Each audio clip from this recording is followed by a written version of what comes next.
Hi everyone, I'm Neha Singh, who went from 14 years of corporate experience to pursuing my passion, combining two things which matter the most to me: women independence and empowerment, and personal finance. Now, I've worked across industries like financial services, strategy consulting, and I noticed that every time I wanted to talk about issues like family relationships, health, shopping, even, I could simply lean on the women around me. But when I started asking questions like, where should I do my tax saving? Or what about my investments this month? Where can I put that? I had to look at the boys' table. This gap made me launch Womoneysta, a platform which is working with women, enabling and educating them to make money and investments simple, relatable, and accessible. You see, in my life, at many junctures, money became one of my best friends, in fact, my saviors, I would say. And with this platform, I hope that we can reach out to many, many more women who will be ready to befriend their relationship with money. Few weeks ago, I was driving with my 9-year-old daughter, and she was humming along this Beyonce song when suddenly she turned to me and said, Mom, what does page me mean? I suddenly felt really old. You see, if even before we all had mobile phones, there used to be a device called pagers, which we used to communicate. Now, I've been around to see dial up phones and now speaking to Alexa, all of this in just 3 decades. The point I'm making is that learning and unlearning is a crucial and unavoidable part of our lives because human beings progress, and we all know that. Yet, research suggests that when there is a new technology or a new platform which is introduced, only 3% of people in the world, they're called innovators, who adopt it quickly, followed by another 14% who are called early adopters. Now, just 17 out of 100 people in the world are willing to risk a new technology which could possibly make their life better, faster, simpler. If this is how we resist something as tangible as technological advancement, can you imagine how much we would resist unlearning old beliefs, values, and behaviors which have been passed down from generation to generation, consciously or unconsciously? So, today I'm going to talk about one such behavior which seems to be stuck in time: women and money. Research of over 4,000 women in India shows that only 7 out of 100 women today take independent money decisions. Only 7. Yes, single digit. Why? Well, basis on my interactions and experience with women from different backgrounds, as well as global studies and research, I believe the reason lies in subconscious biases and limiting beliefs which have been passed on generation to generation. For women today, young women who want to truly experience freedom of choice, I'm going to share with you 3 mindset upgrades. Think of them like an upgrade you do to your mobile phone.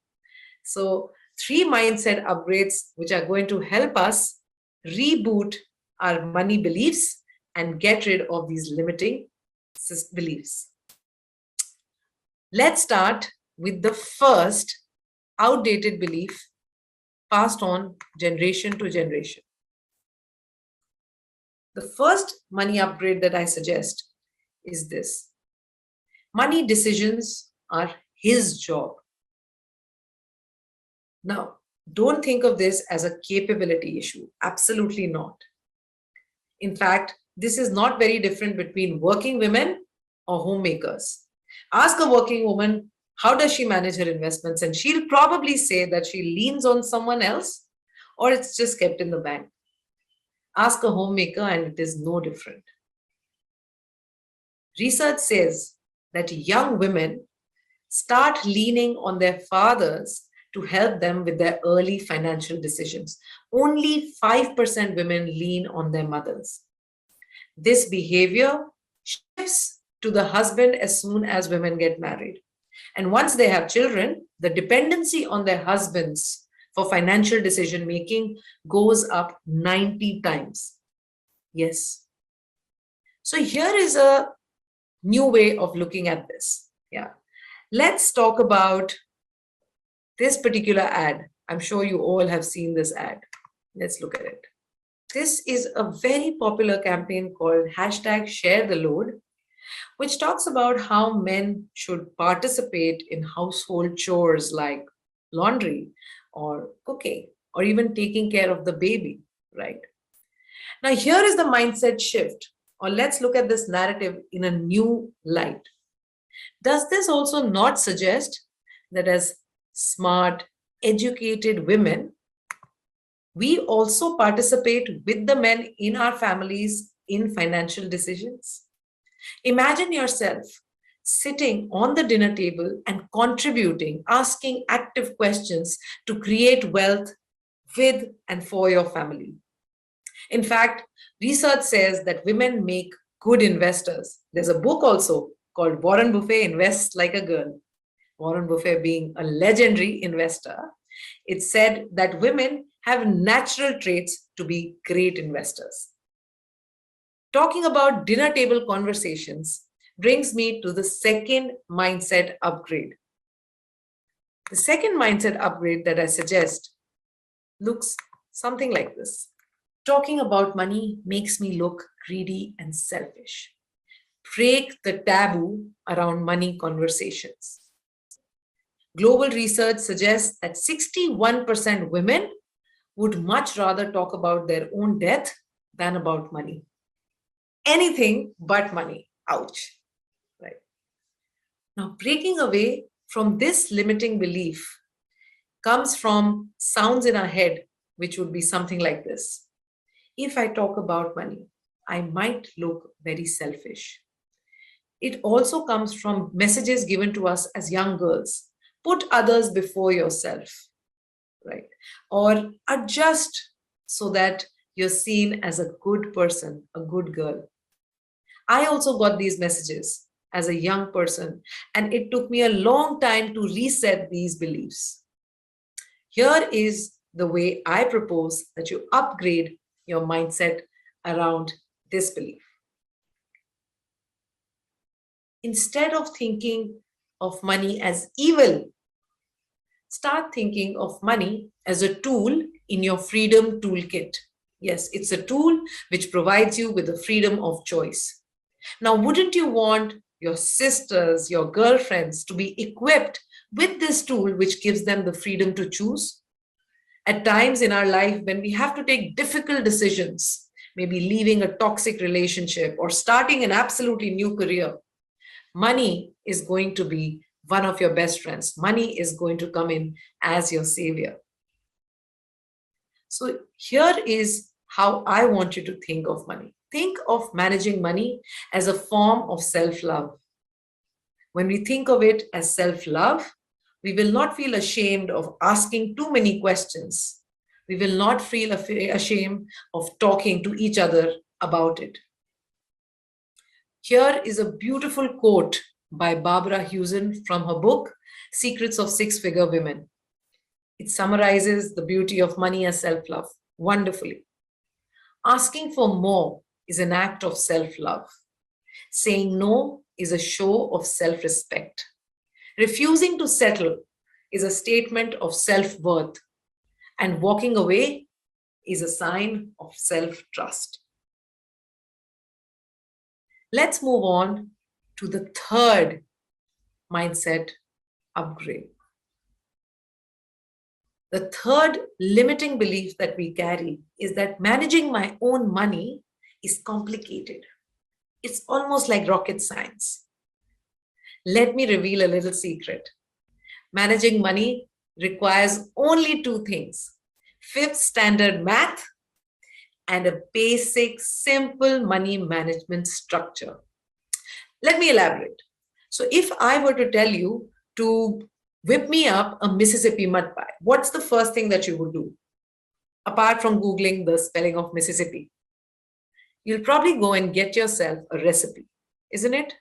Why?